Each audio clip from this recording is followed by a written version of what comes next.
Okay, well, we've got our number up to a dozen there. So thanks so much for joining us today. We know it's a very busy week and we just wanted to give people a little bit of cushion to start today because we sent the information out without the link. So congratulations on doing some detective work and solving a problem. It's good. I'm Pam Glunn, member of the program team, and I'm with Tanya today and Nicole, who's your name today is Oliver. That must be your little guy, is it? Yes, he was playing some games we were doing some family games and he logged in under it and I just never realized until I logged in today that it's under him. Well, I discovered too, if you click on your own picture and because I'm Pam Gall. Can I do that? Yeah. Click on your picture and click on rename. You can put your name in there, change your name. Thanks, Pam. There you go. All kind of learning every day. That's awesome. Done. So if you want, like, you need a little pick me up, people can say like, you know, Super Sarah and, you know, Perfect Paula.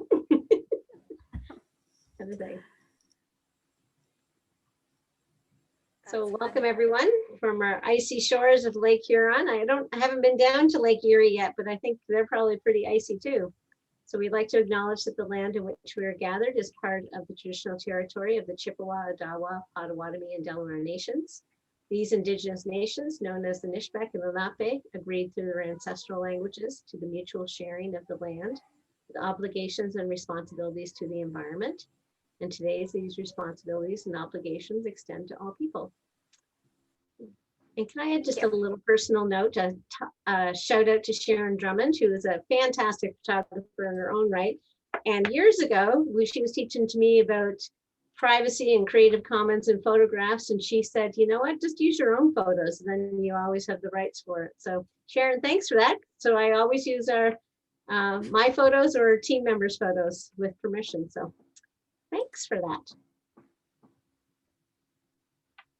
Oh, my turn again. So we learned something new today. Today is the first day of term 2. So normally we're like, yeah, it's a big, you know, we kind of switch over. It doesn't mean much in elementary. It's kind of a big deal in secondary because they are, you know, changing courses at secondary time. So within the Aspen system, it's one of the times where the default of certain things change. So up until this time, we had been in the winter term. So our progress reports and we were working on our term 1 reports in the winter. But when we go and now want to run those and have a PDF version to read them, you'll need to make sure that you switch it to winter because it is automatically switched to spring in that setting. So you may see this when you go into your Aspen School homepage.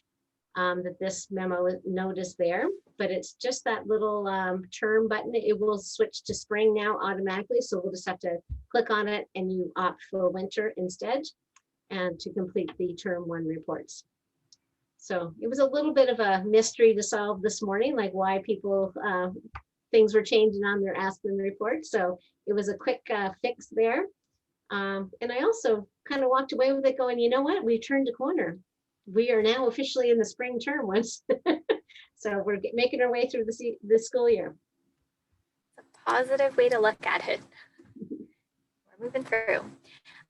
So for this session, we're going to take a look at using picture books for STEM and STEAM activities, using a Seesaw feature, the sound clips for teacher from the teacher perspective, resources that's available for virtual field trips, an assessment, and of course, questions. So if you do have questions, please feel free to type them in the chat box at any time, or feel free to come on audio and camera and pop in with your questions if you want throughout, or wait until the end if you would like as well.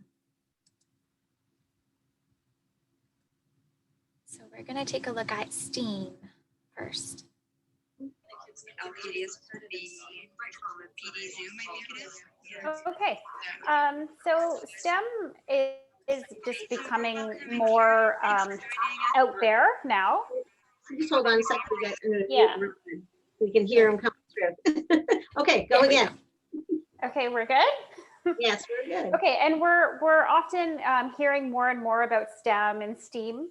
and that being science, technology, engineering, and math. When you integrate an artistic component to it, we call it STEAM. So there is the STEM or STEAM. Students are at the core of the experience. So STEM experience, STEAM experiences really work on bringing those real world learning experiences to the students, where they have all of those curricular areas integrated into one activity. It's not necessarily like a challenge every time. Your experiences that you bring them may vary and may vary different, but today we are talking about bringing a STEM sort of challenge type for our STEAM that we're talking about. And STEAM integrates all of the disciplines and all the curricular areas. So if you're giving them a challenge and maybe you're starting your foundation with a science area strand that you're working on, and you're starting with those learning goals, and always have your learning goal in mind and what it is you want the children to know. So start with your learning goal in science. And then maybe throughout it, you are talking about, okay, we're doing a bridge building engineering activity, and I'm going to integrate math, and I'm going to see if they can make their bridge 30 centimeters long. So then they have also those criteria integrated into their assignments as well. So you can always find ways to integrate all the different areas. And as they're building and engineering, there's the engineering component, and they're working with technology as well in different ways, whether it's low tech or high tech, how you're integrating that into your challenges. So Nicole, like with the addition of art in there, like I was thinking it almost like the measurement, I could see the math part into it, but until someone we had conversations around the art piece being put in there, talking about that spatial reasoning piece about like the whole geometric principles and taking up space, all of that sort of thing. Like that's a whole other side of math that kind of just developed and opened to me as well. Because if you think about space and not only like that linear measurement piece. Absolutely. It really integrates all different strands in math as well. Yeah, and the coding aspect ties that technology piece in, and we're often looking at technology from today's standpoint of like electronics, but at one time, like a wheel was a high-tech device. Mm-hmm. So it's just about a perspective of a lot of things too. And it really can be that culminating activity as well that integrates all learning up to a certain point. And you really can document so much learning as the students are learning, and really be in the moment with them and intentionally question them and getting feedback from them as well. And I also think that STEAM challenges are the perfect way to help grow that mindset and really encourage that perseverance and persistence with what they're doing, because they're so engaged in these opportunities, they're not just giving up. Mm-hmm. So they're encountering problems, and they're learning that I can fix these problems, and I have to think about it in different ways. I might have to use different materials. I might have to just maneuver things in a different way, but I'm not going to give up. I'm going to solve a problem, and I'm going to persevere through them as well. Mm-hmm. So our provocations are something that provoke students to wonder, to question, to think, and to inquire about a topic or an idea. And provocations are also student-centered as well. So they're going to be more meaningful for the students, and you're going to get more out of them.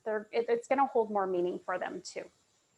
Right, so when you were sharing those ideas with us, like Tanya and I were discovered we have a love of books together. So we were thinking how we can leverage our favorite books or books we've discovered to get us going with that. So Tanya, you've got a few that you found and are looking to share.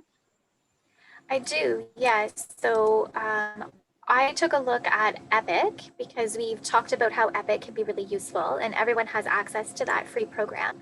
So here are a few books that have some really great STEM connections or STEAM connections that are available on Epic. And on Epic, which is kind of nice too, it gives you those age range, the reading level, how many pages it is. So you can kind of do a really quick at a glance view of if you think that might be a good fit for your age group that you're looking at. It's neat, like before we looked at Epic as a place where we could use it for a running record. Lots of teachers are sharing they're using it like as independent reading time. But this is an example of where we can use a text as inspiration for inquiry, or like we use a shared reading experience. So lots of different flexibilities with the Epic piece. For sure. And I think you had wanted to mention about some read alouds that we can find on YouTube, which is another free option as well. Yeah, so There's some really awesome ones there. Yeah, so some great titles there along with that. And I just was like, well, there's nothing worse than seeing a book and going like, I have no access to it. So if it didn't happen to be available on Epic, was it available on YouTube? And I know in the spring, a lot of teachers were going to YouTube for, because we were really shut down, we didn't have access to materials well. So I did find like Rosie Revere Engineer, Iggy Peck, After the Fall, and Perfect Square. All of those were, I just put Perfect Square, read aloud, and I was able to find it. So again, view it to make sure if it's something like the voice is something you would share and in your classroom. Sometimes it's just nice to have the book and then you read it, like you can control the page turning, so you don't need the person to share it. And I know my students really liked that option of being able to just turn the volume off, and then I would just kind of click through reading it for myself. And we know for some of our students that haven't been exposed to very many, sometimes it's kind of awkward to see a different person on the screen that might be doing that read aloud. So you can kind of make that work for you in lots of different ways. But then, once you share it and then kids know it's available on YouTube, they can revisit as many times as they want. I do want to put a plug in for that story, The Perfect Square. It seems really cute. And basically, the whole book is focused on a sheet of paper. That's a square. So talk about low tech, low materials. That one is one that really sparked my interest. Awesome. And then Nicole, we were really interested in some of the ideas that you had about your STEAM activities that you have done. And you had shared that you really liked this and have had a lot of success with the 3 Billy Goats graph. So we would love to hear more about that and love you to share that. Sure. If I can just back up 1 second and say also from Epic, and we explored some options as well on there last week about video. So you can also use videos to spark a provocation as well. So we had, I used a small snippet of they just have short little videos on Epic too, but about penguins. It introduced male emperor penguins, and I use that to springboard a STEM challenge with male emperor penguins and how to actually secure an egg onto their feet as if they were a male emperor penguin caring for their egg. So also use some of those videos on there as well to spark some provocations. There are lots of penguin books too to do some pre-learning about penguins. So you can really use so many different resources to springboard those provocations too. This one, I've been going around to different classes in our board. And one of the things that I'll just focus on today is using the book, The 3 Billy Goats Gruff. So I will share my screen.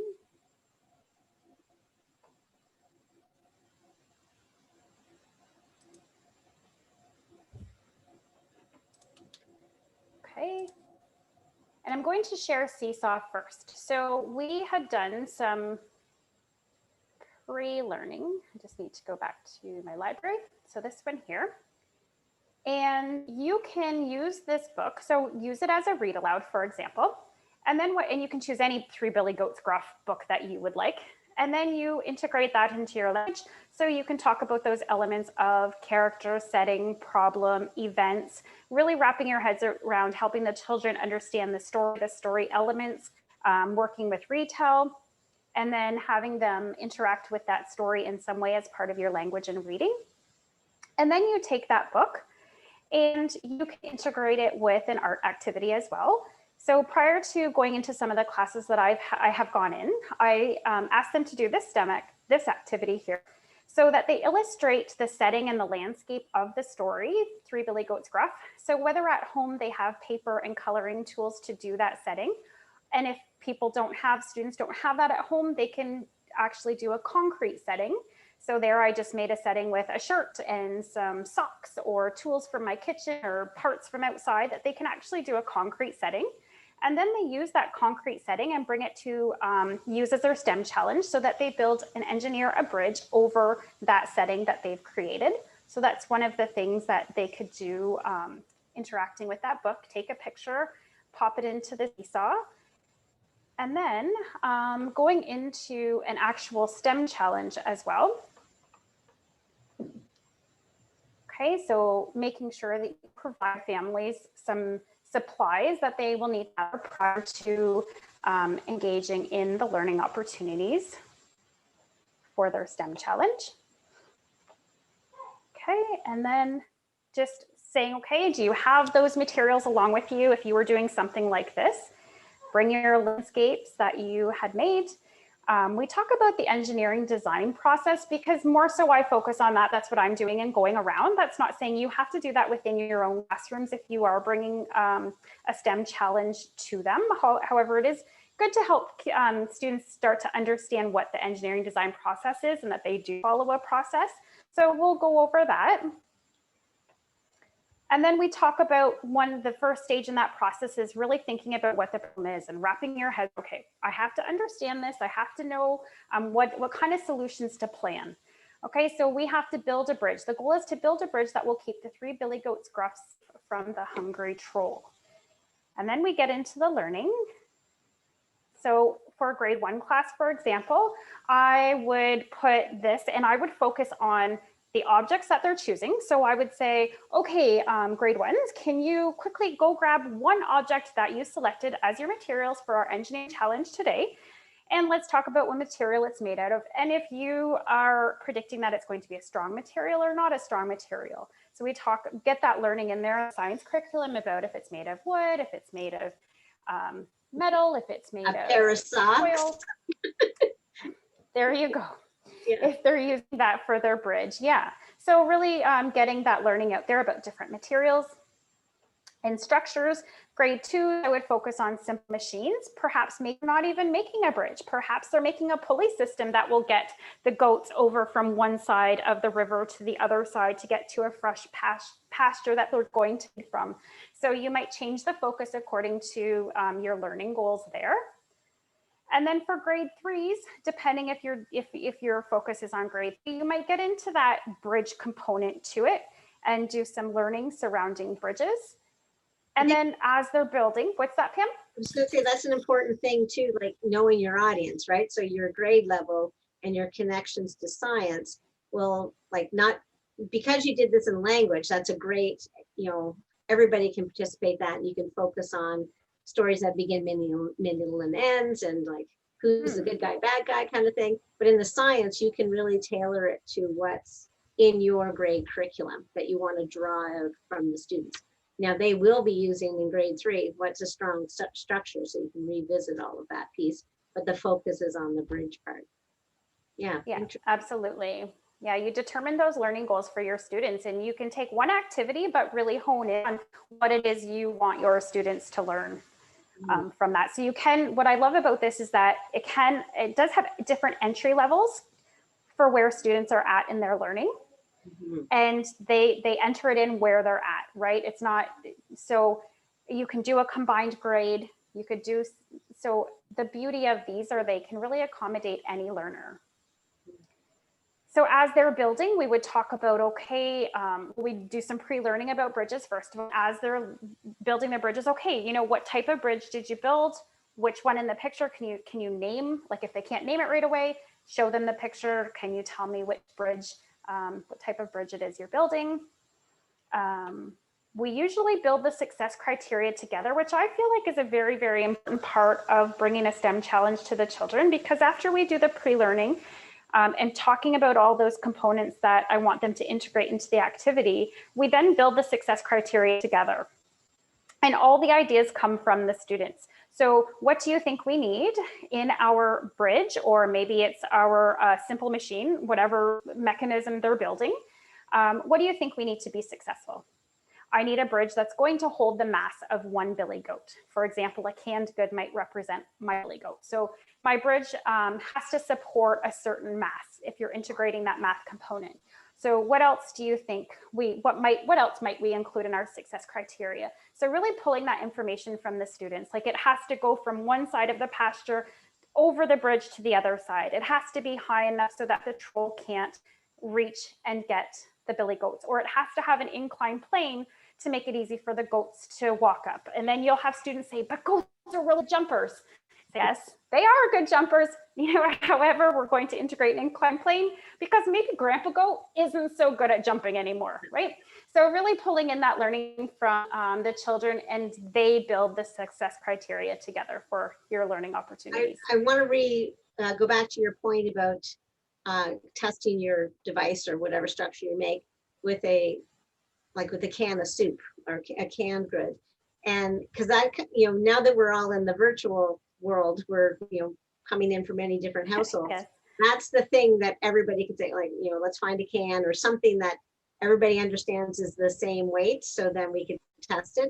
Because we do that in the classroom, like, you have your testing weight and everybody feels it. Yeah, absolutely. So that's interesting that you use something like a comparison there to equal out all the challenges.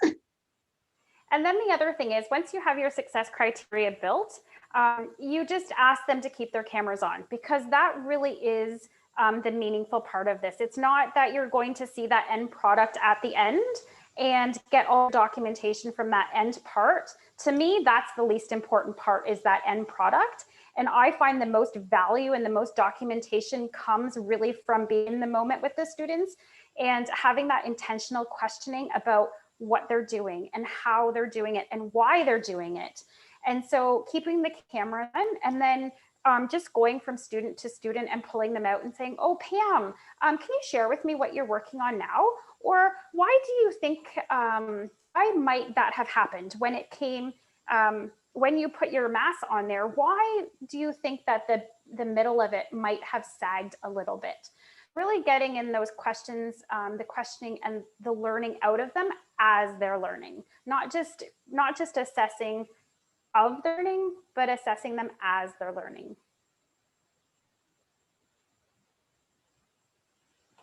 Good tips. Awesome. And so you have a When few. your experience in the virtual room, the school, like the whole bit about cameras on, like to observe, like, is that, Nicole saying that was an important part of the.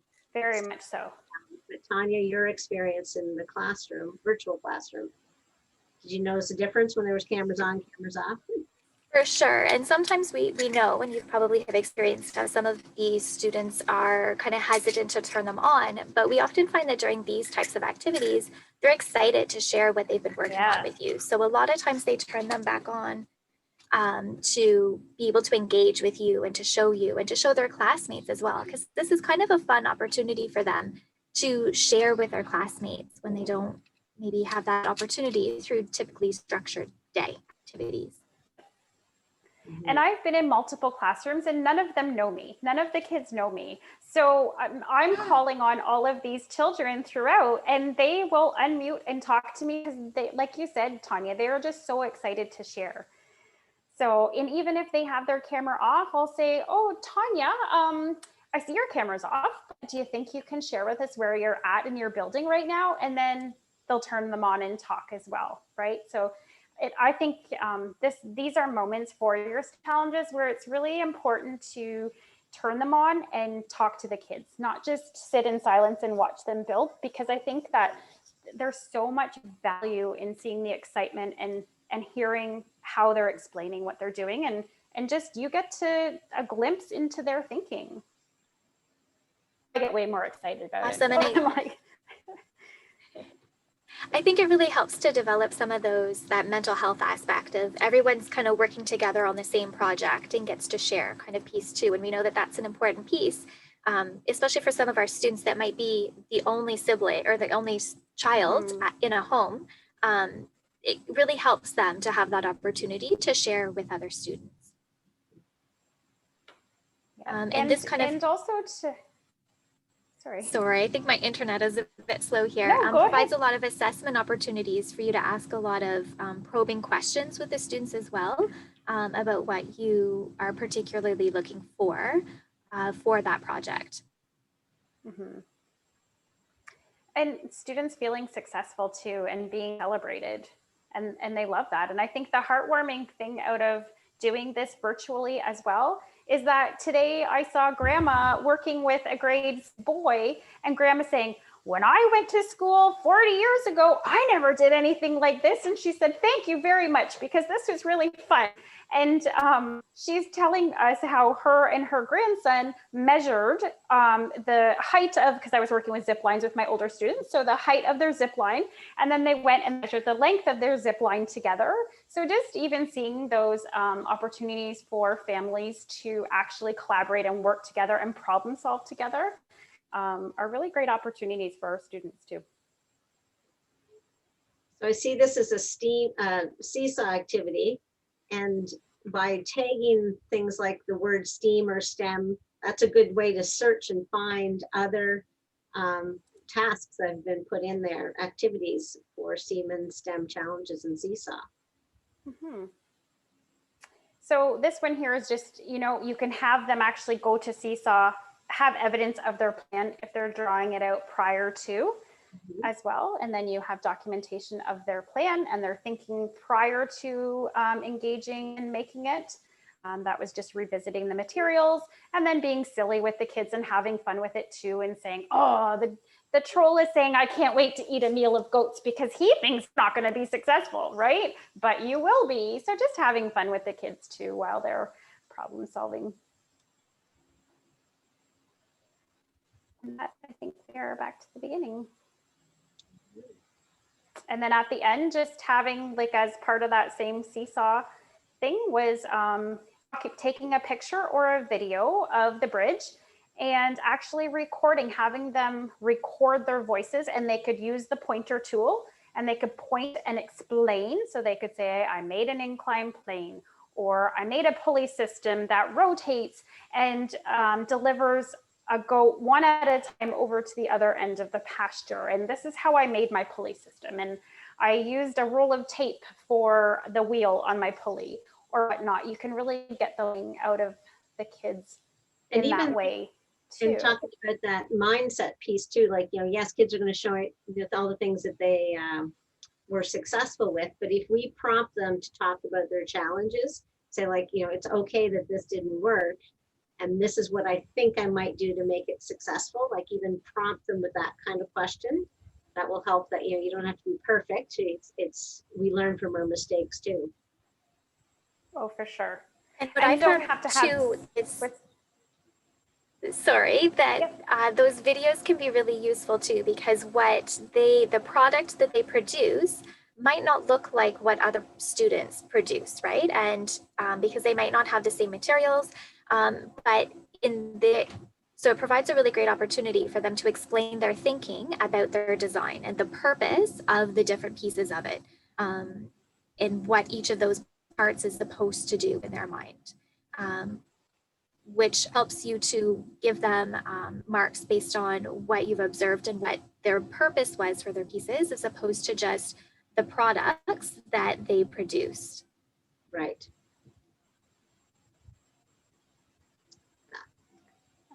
And your slides do not have to have goats on them, and they don't have to have a cloud background with a pasture. They could just be those simple sentences and words just to bring, make those success criteria with them, or, what is their learning goal? So just adding those components and bringing the learning in, just using ideas from it, but it doesn't have to look anything like that. Great. Thanks, Nicole, for your perspective on that. And so we were going to talk also about that assessment piece with those, of what kinds of making sure that you have a particular goal in mind when you are looking at these types of activities. I think I'm screen sharing there. So still loading up here. There we go. It's still loading. Sorry. So thinking, is it going?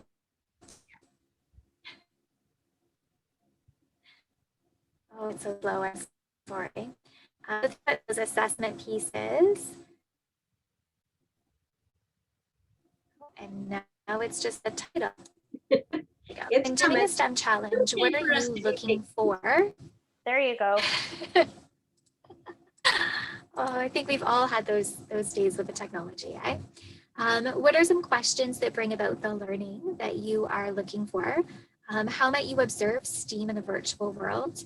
And then those exit tickets. So taking the focus off the product. So we kind of spoke about that a bit, about how it gives the students an opportunity to share their thinking about their design as opposed to the actual materials that they use to create their product. Mhm. Yeah, it's that intentionality, isn't it? Like, so you could be looking at 100 different things during this challenge, but what is it that, I want to narrow in on? What are those 2 or 3 things, look fors, that you'll be looking for students as evidence of their learning? And even plan your questions out. Like Nicole, you had some good ones there about, why might, like frame it with like, why might that sagging be happening with the bridge? Like have that as one of the questions you ask a number of students so you can get a variety of responses and see how well the class is grasping that topic.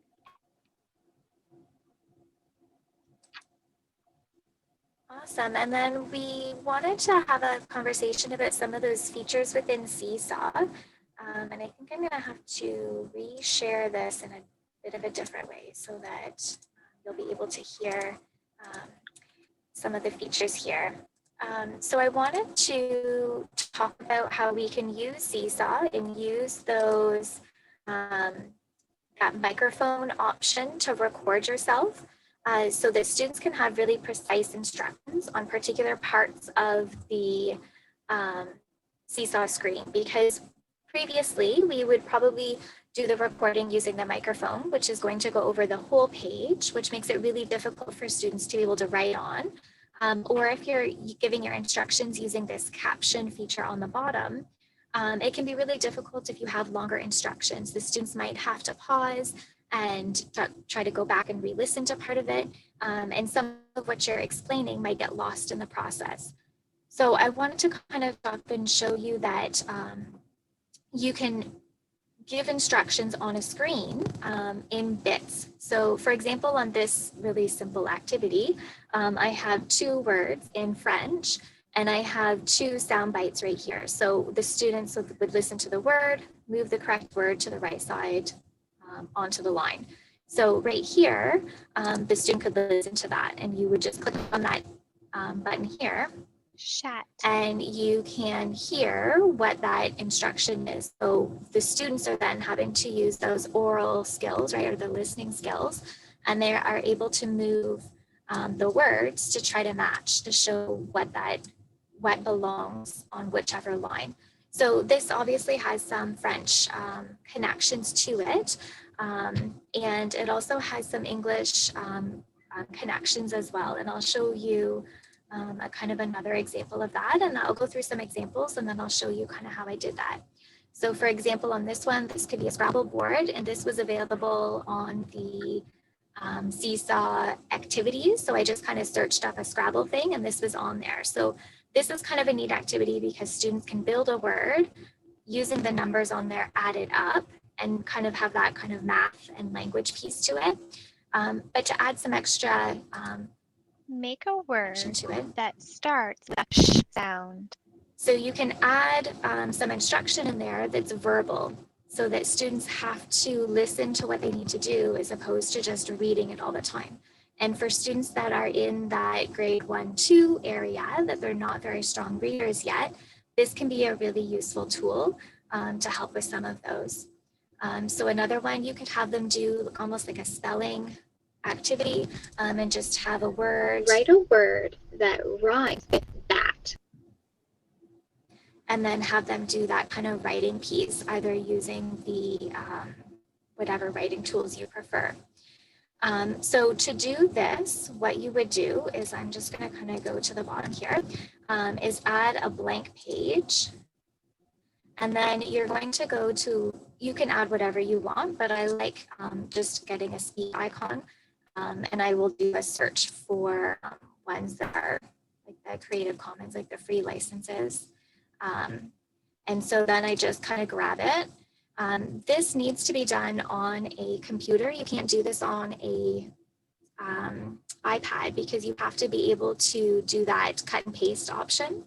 So you would copy the image, bring it back over to Seesaw, and then I'm just doing Control V to paste it on here. Now that the speaker icon is here, I can use this recording feature as many times as I want, and it's to record it on this page. So I'm going to give instructions here, hit done. So we can see that it has that arrow button, that play button right here. So on here, this is that audio file, and it's kind of weird how it makes it over the whole screen. So I make it smaller. Then you can click on it and do that Control-C or copy and paste and put that onto another page. And then here's your audio file on a new page. So then you can do whatever you would like to do with that. So that's if you wanted to do spelling words or rhyming words or whatever, this is your piece.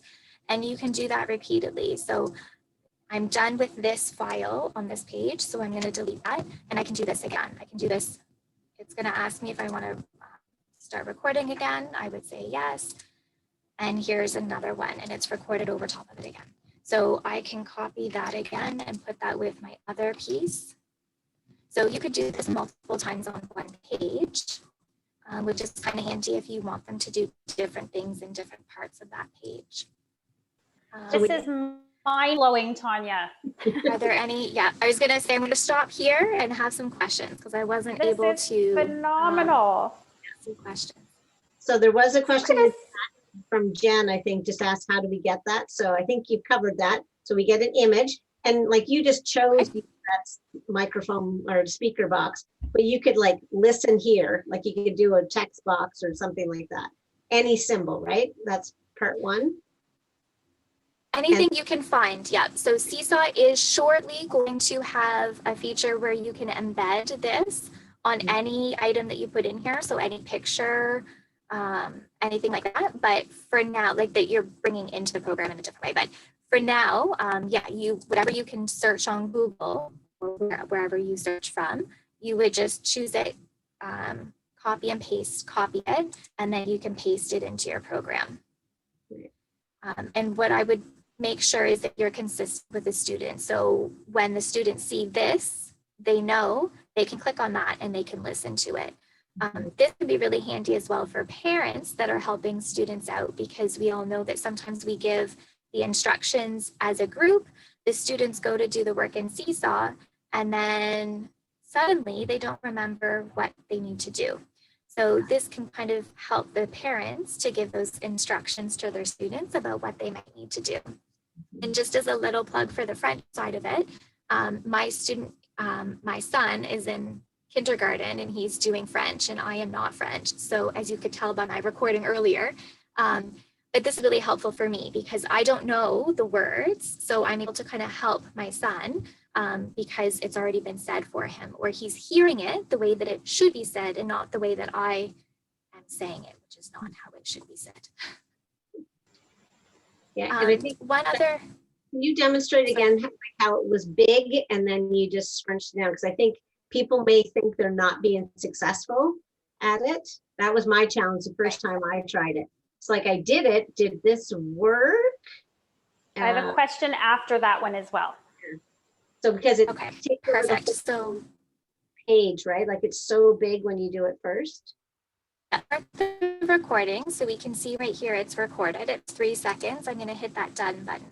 As soon as I hit done, it's created it as a verbal or as a audio file. So we can see that play button here. And as you see, I can move it around and it's ginormous. So what we do is I just move it to the side a little bit, and it's kind of hard to see when it's clear here, and I can make it smaller. Okay, thank you. So if I change this background, it makes it easier for us to see, sorry. So when it first started, right, it was really, really big, and then I just moved it so that it's smaller. Nice. Nicole, you had another question? The reason that I do this on separate pages, I'm just gonna say this one before I forget. The reason why we do this on a separate page is because if I record on here, it's going to show this a little here.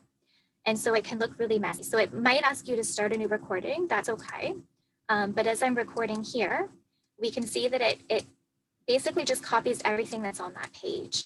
So if I put this one, if I wanted to have another one, we can see there's 2. If I did it again, there would be 3 here, right? With all of the things that are on the screen. So that's why we do it in its own little page, so that it's not, this button is really clear to see and it's not too busy. So now you have all your large sound bits layered on top of each other, right, in this page? Yeah. Can you delete that page and the other sound bites still work? Yes, you can. That's what I do at the end of it. So when I'm totally done with all of this, I would just delete this page that I don't need anymore. And of course, it doesn't want to click for me. But yeah, we would just delete that, and then it would, it's gone, but the features still work on the other pages. So we can tell on these other ones that I did, I've deleted the original page and they're still fully functioning on these ones because you're moving that recording onto that page. I don't know. Another idea is for giving, sorry. Okay. So another idea here is to record on student work to give them feedback. So on here, let's pretend this was a student work. So students submitted this, and we can see that there's an error in this thinking here because 5 and 7 don't equal 11. We have a student here that explained what they were thinking, but it's not right. So I want to let them know that. What I would do is make a duplicate of this page. And of course, it doesn't let me do that at the moment. So I just need to switch screens here, sorry. So I would duplicate my page here. So that way this second one is the student copy and this first one is my copy. So I would kind of move that off to the side, that student thinking, and then I would record over top of it. You can start a new recording over top of it. And explain to them, and you can use the tools to show them, you know, great job using splitting as your strategy, but you might want to check and see that 5 and 7, do they really equal 11? You might want to check that, or whatever you're going to say. When you hit done, it saves that over top of it. And so you might say, as a teacher, you might put that up there and make that really bright so they can see that. And then tell them to correct it on the second page. So you might tell them to go here. You might move this to the side, this first explaining, and then have the students re-record it. Yeah, Tanya, we're seeing the slide deck, not the seesaw page.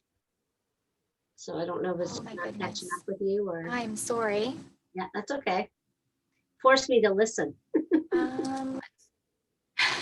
Sorry. There, let's try and switch that.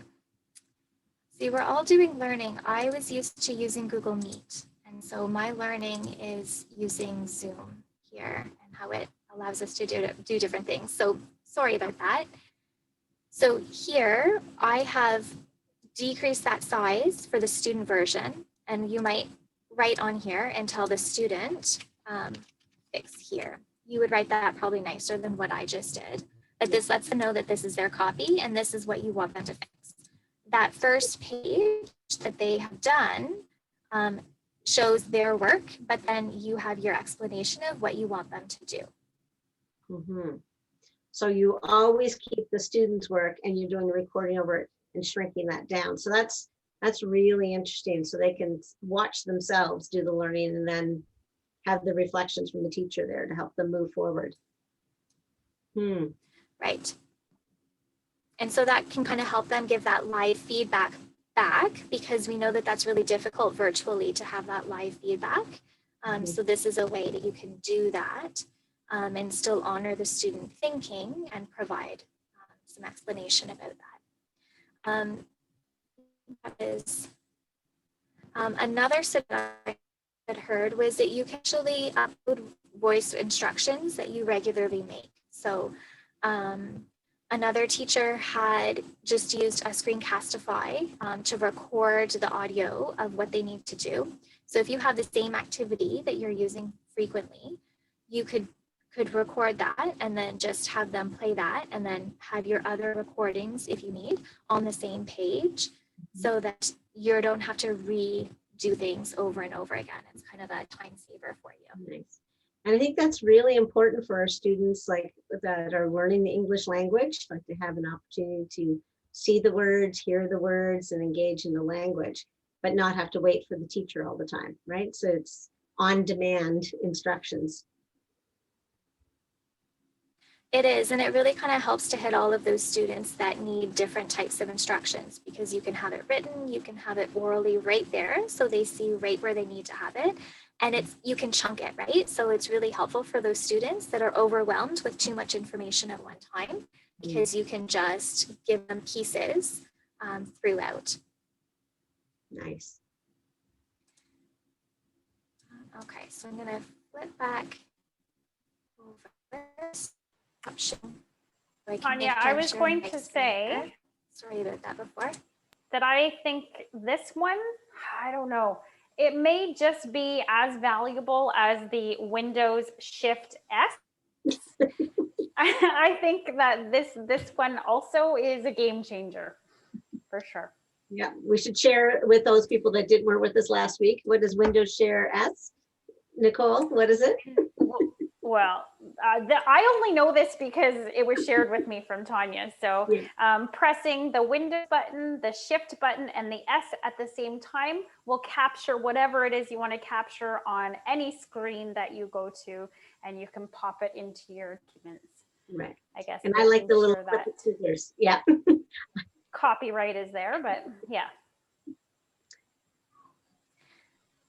Okay, so where are we going this week, Tanya?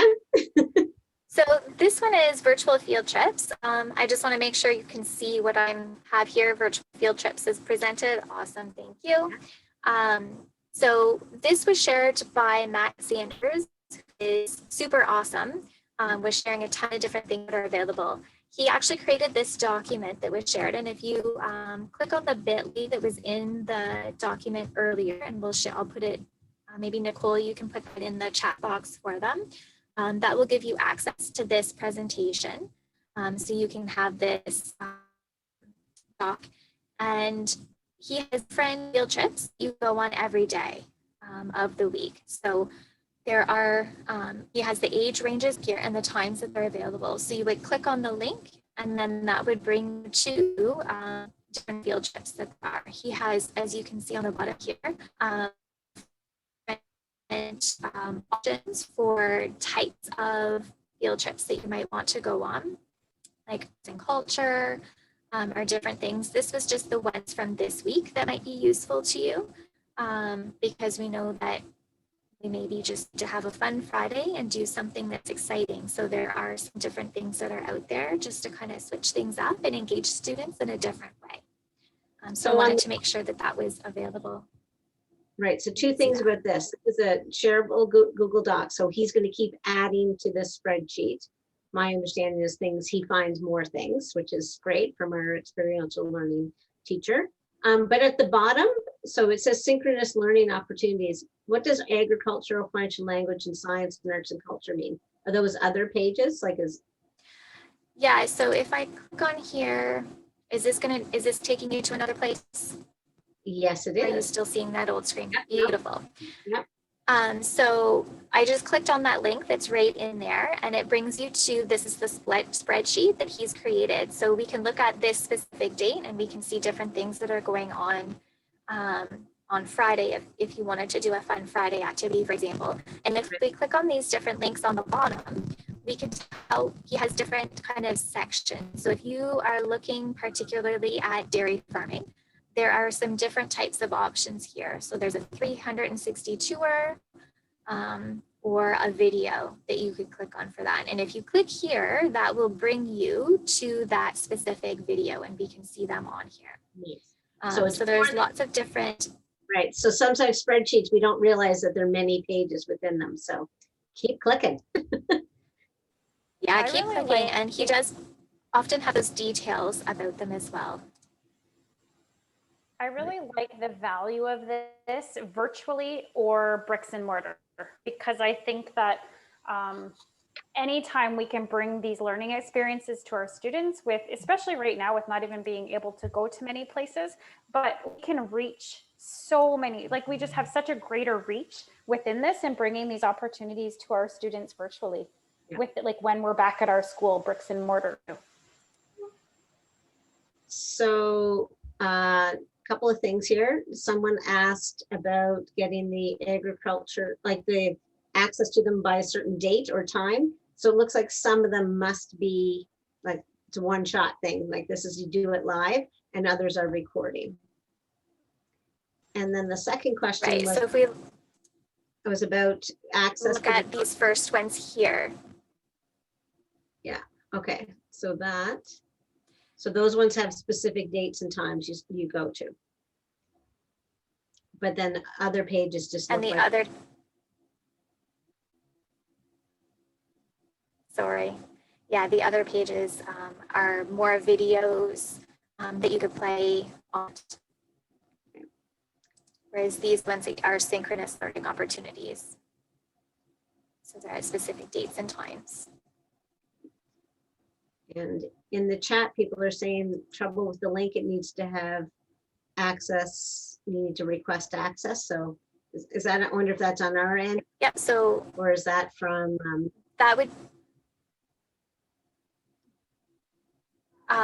be from Mr. Sanders. So he'll accept that later if you're clicking on this direct link. The bit.ly should allow you right away, but I can adjust that in a second if that's where the problem lies. So I just wanted to make sure that you were aware of that opportunity because that was kind of cool and time sensitive with some of those opportunities that you could take a look at this week. well, that's good. And we wanted to also 5 talk minutes about, left, so we should is there anything else that we need to talk about on this page or topic? What else do we have left to share? yeah, the assessment in the virtual classroom. Has it not shared for Yeah, you we yet? see that there. That's good. So Okay. if you go visit the LK Elementary Program blog, and there's information about report cards, all the document, just scroll down a little bit farther in that document, and there's this table that just reflections on things that we've gathered from teacher input during our divisional sessions that we've been having on Tuesdays. So things that teachers have tried and have been successful with and feel like they're worthy of sharing with others. So they're just one-page documents, kind of like little summaries, and just if you're wondering about something, what is that? This is a good place to get started, and there's some links that are active on there. So for example, we talked about running records a couple of weeks ago. So if you're at the blog and you click on the download button, you'll get a one-page summary of the running record, and just a one click there, you can get an access to it. But if you're interested in like Pear Deck, I was playing around with that on the weekend. It's really interesting. So if you're feeling good about Google Slides, you can add Pear Deck in there for multiple choice questions and that sort of thing. So just something new to explore. It is. It's pretty cool and makes it interactive for the kids too. Yeah. Awesome. And that was all that we had for today. So were there other questions? No, I think we answered them as we went along. Thanks for dialing in. We know it's a very busy week with lots of people working on the classroom experience and then added report cards on top. If you have other questions about report cards, we're meeting again on Thursday at 3:30. You find the link at the blog. You can join us there. Thanks so much. Thanks, Paula. I'm glad you're able to type in and chat with us. Okay, and yep, so talking about epics and do DRAs, and yep, so it is always important for us to be looking at the levels of our students reading, and yeah, the commercial products and what we have as kits, DRAs, that sort of thing. So it's always good to be mindful of that. So good eyes, Jen.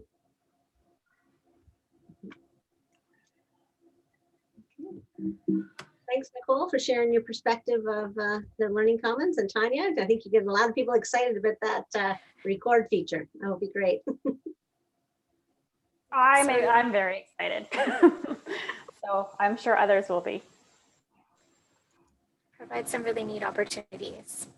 Hey, Rod. Hey, you guys have hardly anything that you share. Like, what's the deal? That's like, people must be overwhelmed. It's like a tidal wave of stuff. They got homework actually to go and dig through. So many great resources. Well done. Yeah, I think Tanya, Nicole, and I are like, oh my God, we're excited. Let's just share. And I'm just like, ooh. Sometimes I don't know if we leave enough room for questions, but nobody asks questions. So. Oh, really good. Well, I'm going to go. It looks like the recording's good. So I'm going to let you go. I'll see you guys again soon. Okay. Okay. Nice job, See you ladies. later. Thank you. Have a nice night.